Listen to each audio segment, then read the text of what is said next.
Hello, welcome to Miniature Realms. My name's Stuart. It's a Necromunda release weekend and Games Workshop very kindly have sent me some of the new bits on offer. So let's take a little look and maybe get painting on one of these lovely new miniatures.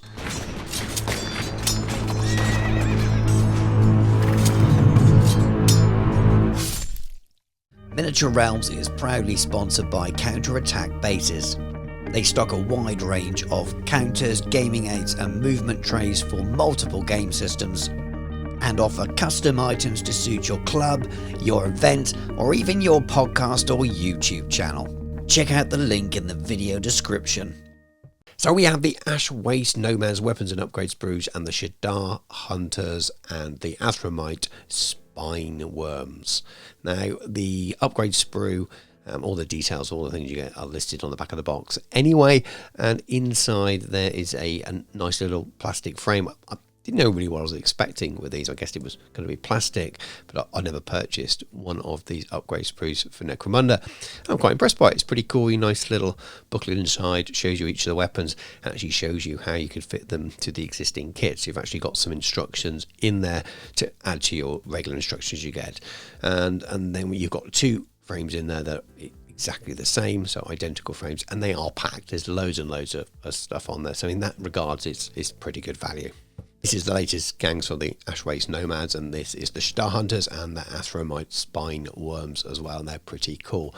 Loads and loads of kind of Dune-esque kind of stuff going on here, a bit of Mad Max. I don't know, I really love the look of the Ash Waste stuff, and I'm very, very, very close to getting into this game, and I think the Ash Waste stuff really is calling to me. Whether I go with this gang or not, I'm not sure. I'm really not sure yet, but again, two identical frames in the box, absolutely packed, like most modern day Games Workshop things are. So it's time to get one snipped off and built, ready for some painting. Very much a typical Games Workshop miniature these days. You do spend a little bit of time trying to find the individual parts on the frames because the numbers are all over the place, and I don't enjoy that, but it's worth it for the detail and the quality of the miniatures. You can see here it's pretty good. Now I'm starting here slightly different. I've got some Argonaut skin and some white, and I'm actually building up Zenithal with a little bit of a brown tone in there, and I want that to seep through the paint job that I'm trying here. I want that kind of that ash wasty feel to the whole miniature. So rather than just going on white here, I thought it'd be fun to go over the black prime with a fairly heavy Zenithal style layer of this mid or light brown as well. And you cover most of the miniature but focusing top down, but you do leave a lot of the black in the undercuts, which really enhances the shadows. And once that first layer is down, I'm lightening it up with some white as well, and that just really helps when you put those base layers down. I'm going to be doing an awful lot of glazes here, using some contrast paints to let the sort of the detail of the miniature with these zenithal layers really do the heavy lifting, and really minimise the amount of kind of edge highlighting that you have to do and all that harder brush work.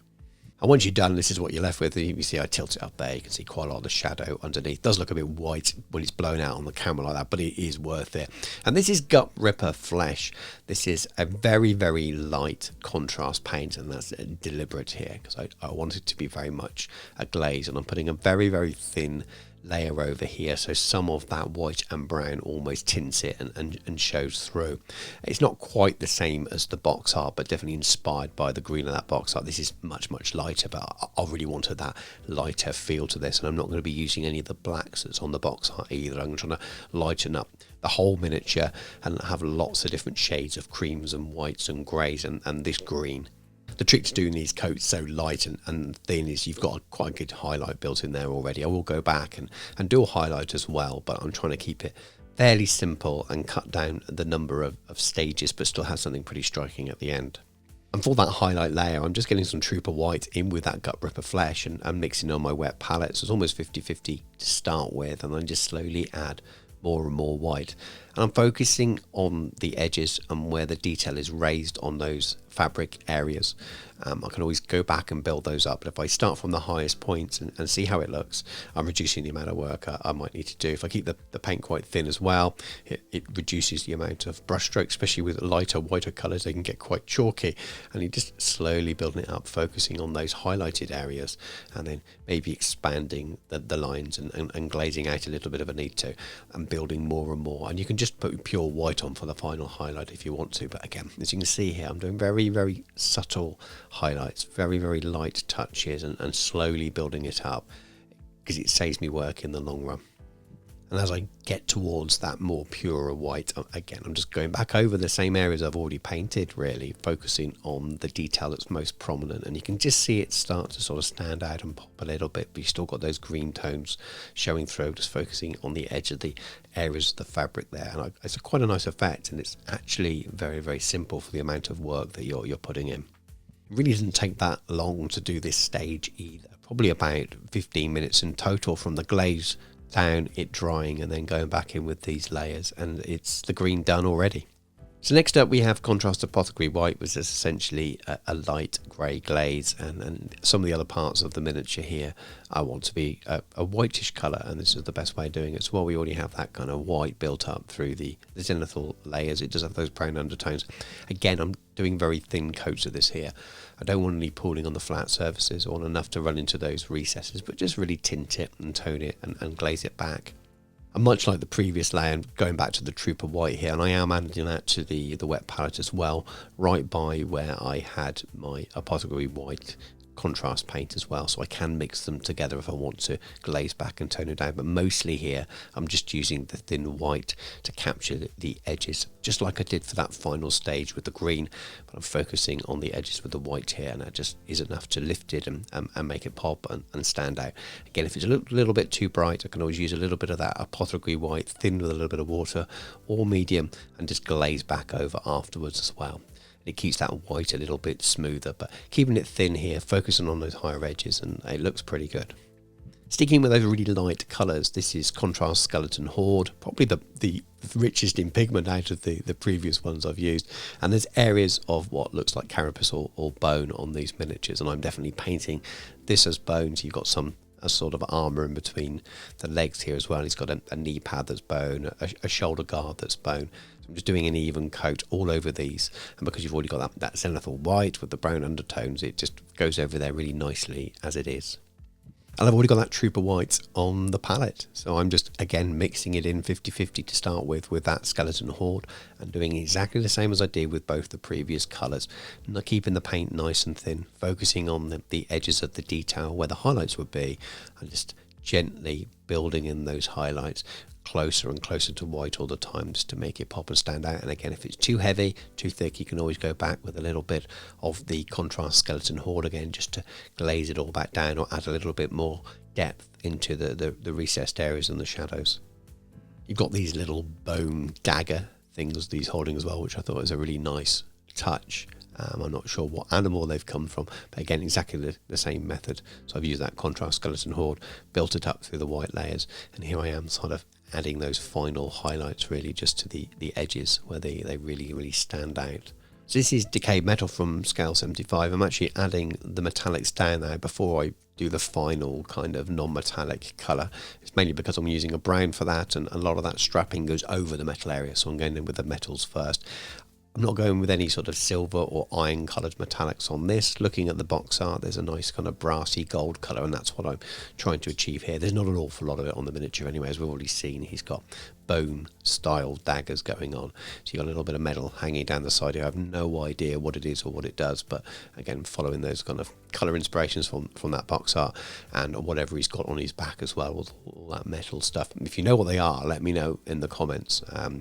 My Necromunda lore, especially the modern day stuff, is severely lacking, but they are very cool miniatures. He's got some kind of respiratory rebreather on the front here as well, and I decided to make that same metallic colour. And then we've got Viking Gold and Elven Gold, and these are from the same range, the Scale 75. So it's just so smooth. My favourite metallics. I keep trying other things, and I always go back to these. They're so good. And just building up each colour where the light is hitting there, really simply. You can see with metallic colours so easily where the light hits, because the light generally reflects off them as it is. So you're just hitting your paint where the light is. Obviously, if you move your miniature around a lot, that light source will change, so bear that in mind. But keeping those darker colours in the recess, focusing on the top, and it starts to build up what I think is a fairly believable sort of a brassish looking colour. Yes, it's edging towards the gold in colour, but I quite like the look, and I think it works in the total palette with the other colours that are there. That metallic out of the way, we can go back to that brown I was talking about. I'm going to use Cygor Brown, which is this lovely reddish brown, and the warmth will work really nicely with that warm metallic colour and really stand out from those more light pastel colours that I've chosen for other parts of the miniature. As I said earlier, I've decided not to go with the black you have on the box art for the face mask and for the trousers. I've gone with a light grey for those.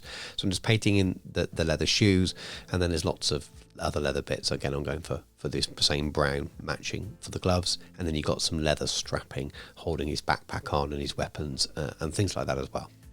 And once that base layer is down, I'm turning to boar hide and fur cloak from the Two Thin Coats range. And if you see me use those paints and you don't have them, they match really, really well with the Citadel range. And if you go to the Transatlantic Games website, you can find a conversion chart for all of those. But this is quite a reddish brown that's quite vibrant when you first put it on the miniature, but once it dries it does sort of tone down a little bit, and then the top highlight is almost pink. But again, just a really nice effect for a kind of mid-tone reddish leather and that kind of warmish leather. I quite like that effect, and I'm using it on a lot of my miniatures at the moment. But we're essentially here just picking out again where the light would hit on those upward creases, the details on the miniature, following along, leaving all the dark in the recesses. So on the hands it's the fingers and knuckles, that kind of stuff. This is a ready mixed oil wash grease colour, which is a kind of a mixture of a light sepia and a mid-brown kind of colour. And I'm just using this on all the metallic areas on the miniature. And you could use a sepia wash from Games Workshop or something like that as well if you don't use oil washes. If you're interested in picking up oil washes, they are great. They run into the recesses quite well, and you can clean them off the flat surfaces anyway really easily afterwards, something you can't do with a standard wash. It will go on there, and you may have to go back and repaint metallic areas to brighten it back up. You don't need to do that here. I'm also just using a little bit there around the hilts of those little bone daggers as well. It recess shades really well. Oil washes, they're so good for that, and they add a little bit of extra depth, and they also make things look a bit weathered as well, which is perfect for this kind of miniature. This is AK Interactive Fast Dry Thinner, and this is how you tidy up your oil washes. Just a little bit of clean thinner on an old brush as well. You can just take it back off the surfaces anywhere it's dried that you think it looks a little bit too dull, and it just brightens it straight back up again. You can use any earbud or a Q-tip as well if it's a larger area. In the end, I just ended up using the same brush that I was applying the oil wash with. Do you want the oil wash to dry first? You can whack it with a hairdryer, you can leave it overnight. They don't fully set for a couple of days, so it means you've got all this working time, but they are dry to the touch within a couple of hours usually, so you can carry on working, even game with them as long as you're careful. So it's not an issue there, but definitely worth trying out. Just use an old brush. So basing textures all down, a nice black rim on the base, and we're all done. And I think it's a really good fun miniature. I had lots of fun doing this. But let's have a look at some proper pictures. Let me know in the comments what you think. This is the first one of these miniatures that I've painted, not painted any of the other Ash Waste Nomads. Really, really cool sculpt. Again, thank you very much to Games Workshop for sending me the set to have a look at and share with you all.